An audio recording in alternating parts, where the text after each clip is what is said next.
c'est inédit, hein. C'est voulu évidemment par Emmanuel Macron, et pourtant ça n'est pas la République En Marche qui porte ce texte, ni le gouvernement, c'est l'UDI.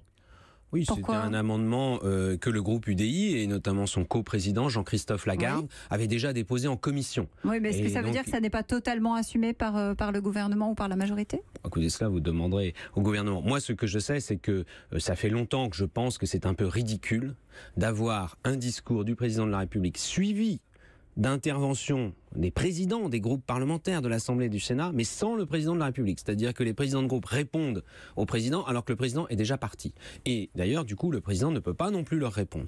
Emmanuel Macron a dit, dans son discours devant le Congrès, le 9 juillet dernier, eh bien, je souhaite pouvoir, à l'occasion de la réforme constitutionnelle, c'est faisable, je souhaite pouvoir répondre aux groupes parlementaires qui interviennent après moi, et je trouve que c'est une avancée démocratique. Oui, alors c'est faisable, cela dit, c'est une pratique tout à fait nouvelle, qui bouscule effectivement l'ordre établi. Je ne sais pas si vous avez vu la une de l'Opinion ce matin, qui se demande, le Premier ministre est-il menacé ?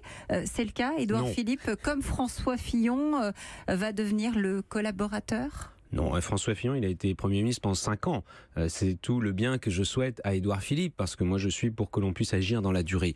Mais vous savez, en France, on a le chic pour, à partir d'un simple amendement, sur le fait de savoir, vous savez ce que c'était l'amendement ? Si les groupes parlementaires répondent hors la présence du président de la République ou en présence du président de la République. Voilà ce que c'était l'amendement. Et on va nous expliquer que ça bouleverse l'équilibre de nos institutions. Enfin, il faut quand même garder le bon sens. Sortie de régime, sortie de la 5e, voilà ce que disait Bruno Retailleau à ce micro la semaine dernière. Vous savez, l'opposition de gauche avait dit exactement la même chose quand Nicolas Sarkozy a voulu pouvoir s'exprimer devant le Congrès. C'était il y a 10 ans, et depuis 10 ans, on a vu que ça n'avait rien bouleversé du tout. Vous savez qu'au Parlement européen, lorsque notre président de la République, que ce soit Emmanuel Macron, avant lui François Hollande ou Nicolas Sarkozy, va s'exprimer devant le Parlement européen, non seulement il s'y exprime, les députés européens l'interpellent et le président de la République répond.